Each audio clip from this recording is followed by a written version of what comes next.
জয় কুঞ্জ বিহারী জয় রাধা মাধব জয় কুঞ্জ বিহারী জয় গোপী জন বল্লভ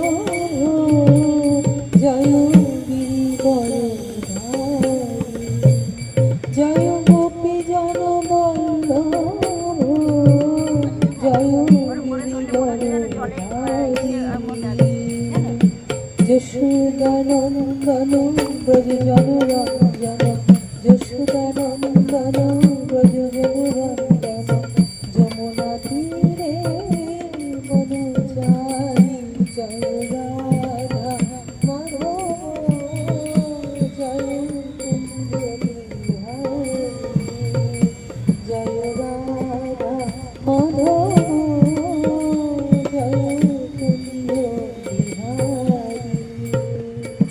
জয় রাধা দামোদর জয় রাধেশ্যাম রাধেশ্যাম জয় রাধেশ্যাম। রাধা মাধবের অপার করুণায় কলিযুগ পাবন অবতার শ্রী শ্রী গৌর সুন্দরের অহেতুকী অনুকম্পায় আজ সপ্তম 7 দিনের আমরা একটা ব্রত নিয়েছি ভাগবত কথা বলার। 7 দিনের আজ দ্বিতীয় দিন আর 1 মাসের আজকে 1 মাসের আজ কত দিন? 21 দিন। যাই হোক, এবার যারা দামোদর ব্রত পালন করছো প্রত্যেকেই রাধা দামোদরের কৃপা লাভ করে মানব জীবন ধন্য হোক এই প্রার্থনা করি। হে রাধা দামোদর বড় করুণাময় বড় কৃপাময় কৃপাময় কৃপা থেকে কেউ যেন বঞ্চিত না হয় এটুকু প্রার্থনা রাধা মাধবের জন্য। জয় রাধা। আজ রাধা দামোদরের যে 7 দিন ব্যাপী অনুষ্ঠানের দ্বিতীয় দিন। তো দ্বিতীয় দিনে আমরা প্রথম দিন একটু আস্বাদন করেছিলাম। কতদিন আস্বাদন করেছিলাম? এই যে পুনঃ পুনঃ আমাদের জন্মটা, পুনঃ পুনঃ আসা যাওয়া রোধ। কি করে এই পুনঃ পুনঃ আসা যাওয়াকে রোধ করা যায়? যদি আমরা বারবার খালি আসি আর যাই আসি আর যাই, এই আসা যাওয়ার মধ্যে শান্তি নেই। অশেষে বিশেষে দুঃখ কষ্ট ভোগ করতে হয়। আসাটা যেমন কষ্ট, যাওয়াটাও কষ্ট, আর মাঝখানে তো আছে। তাহলে ওই আসা যাওয়া রোধ করতে হলে আমাদেরকে ঋষি বাক্য শ্রবণ করতে হবে। সাধু গুরুর কথা শ্রবণ ভিন্ন, কারণ ঋষি সাধু গুরুরা আমাদের কিসের পথ দেখান? ভগবানকে লাভ করার পথ দেখান। তাহলে ঋষি সাধু গুরুর বাক্য ভিন্ন। আমাদের বারবার জন্ম মৃত্যুর চক্র থেকে বের হওয়ার কোনো রাস্তা নাই, কোনো রাস্তা নাই, কোনো রাস্তা নাই। শাস্ত্র বলছে যে আমরা যদি জন্ম মৃত্যুর সার্কেল থেকে বের হতে চাই, শাশ্বত সুখের অধিকারী হতে চাই, তাহলে আমাদের সাধু গুরু ঋষির বাক্যকে গাঢ়ভাবে বিশ্বাস করতে হবে। শ্রদ্ধা সহকারে ভক্তি সহকারে দাঢ় বিশ্বাস করে ওই পথ ধরেই আমাকে যেতে হবে। যদি আমরা ওই সাধু বাক্যে আস্থা, আস্থা মানে বিশ্বাস, সাধু বাক্যে আস্থা, সাধু বাক্যের আস্থাটাই আমাকে যাওয়ার পথে তুলে দিচ্ছে। ওই সাধু গুরুর বাক্যে আস্থা মানে বিশ্বাস স্থাপন করা, আর ওই পথটাকে ধরে আমাদের অগ্রসর হতে হবে। তবেই জন্ম মৃত্যুর চক্র থেকে আমরা নিস্তার পাব। ওই পথটা ধরে চললে আমরা কি জানতে পারবো? ওই সাধু কার কথা বলছেন? সত্যের কথা। সত্য স্বরূপ কে? ভগবান। অনাদিরাদির গোবিন্দ সর্বকারণের যে কারণ, সেই ভগবান এর কথা সাধু সেই সত্যের কথা আমাদের জানাচ্ছে। ওই সত্য স্বরূপের কথা জানলে তবেই তো আমাদের অজ্ঞান দূর হবে। তবেই তো আমরা মোহ মায়া থেকে বেরোতে পারবো, তবেই তো আমরা ভগবত ধামে পৌঁছতে পারবো, তবেই তো আমরা জন্ম মৃত্যুর চক্র থেকে বেরিয়ে যাব। কোথায় যাব?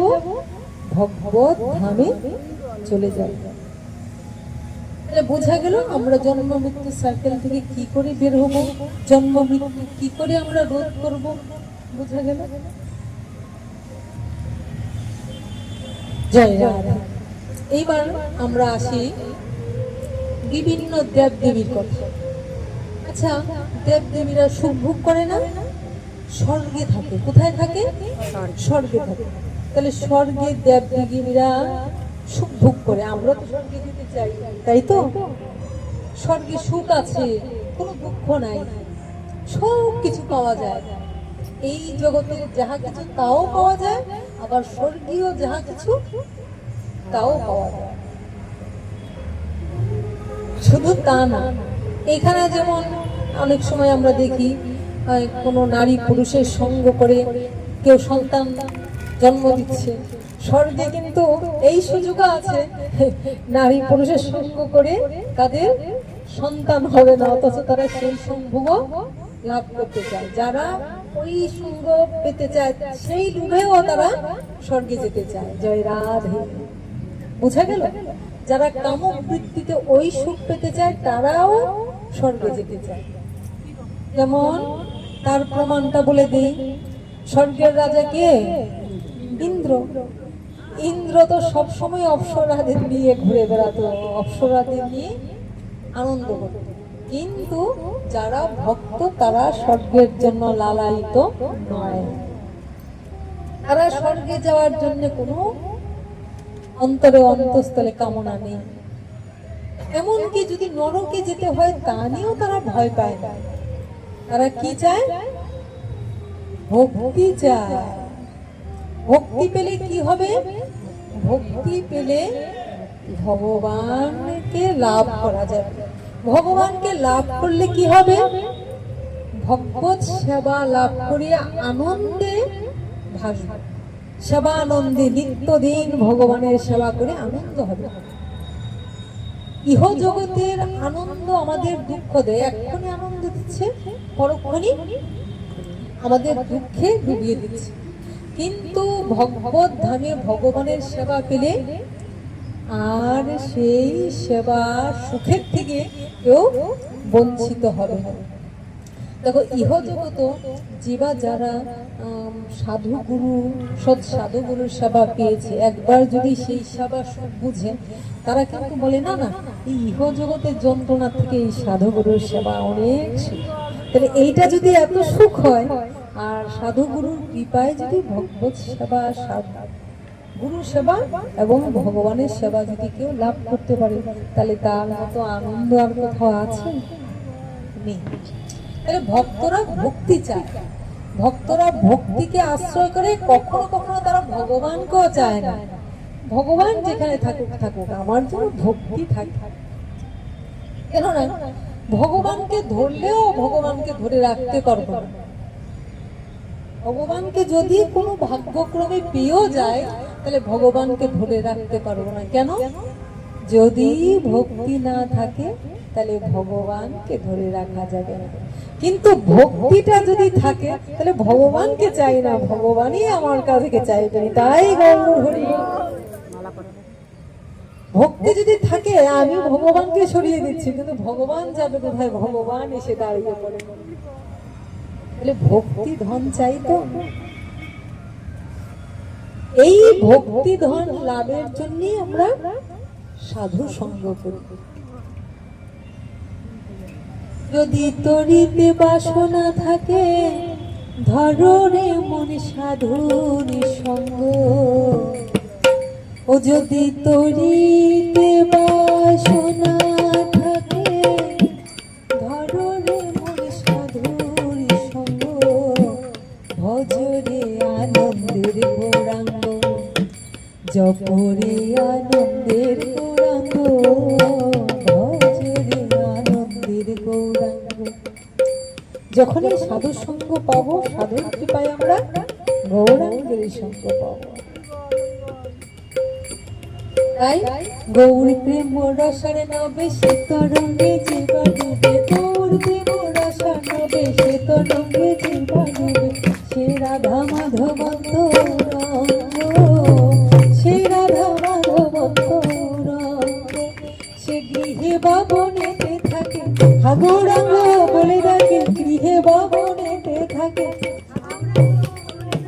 গৃহে বাবনেতে থাকে হাগৌরাঙ্গ বলে ডাকে, দাস নরোত্তম মাগিতার সঙ্গ।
বাবনেতে থাকে হাগৌরাঙ্গ বলে ডাকে, গৃহে বাবনেতে থাকে হাগৌরাঙ্গ বলে ডাকে, দাস নরোত্তম মাগিতার সঙ্গ। নরোত্তম দাস মহাশয় কে?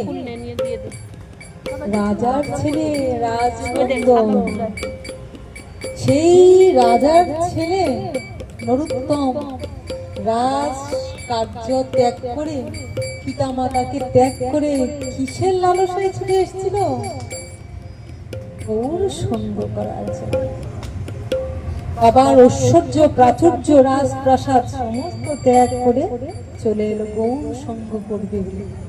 কি লোক যে ঐশ্বর্যকে ভুলিয়ে দেয়, রাজত্বকে ভুলিয়ে দেয়, যশ খ্যাতি প্রতিষ্ঠাকে ভুলিয়ে দেয়,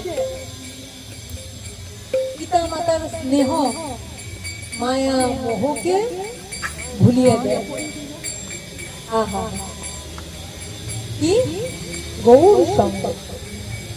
কি বলছে? আমি যেন তার সঙ্গ করতে পারি। কে লিখেছেন? নরোত্তম দাস মহাশয়। আমি যেন তার সঙ্গ করতে পারি। কার সঙ্গ? ভগবানের সঙ্গ? না না,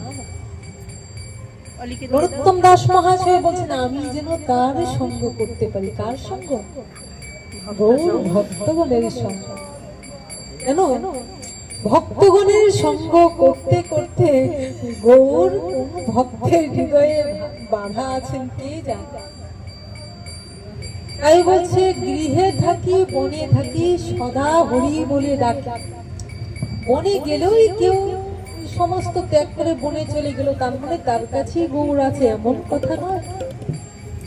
এমন চতুর ভক্তরা আছে, সংসারের জ্বালা যন্ত্রণা কষ্ট সবকিছুর মধ্যে আছে, কিন্তু গৌর চরণ আশ্রয় করে পড়ে আছে।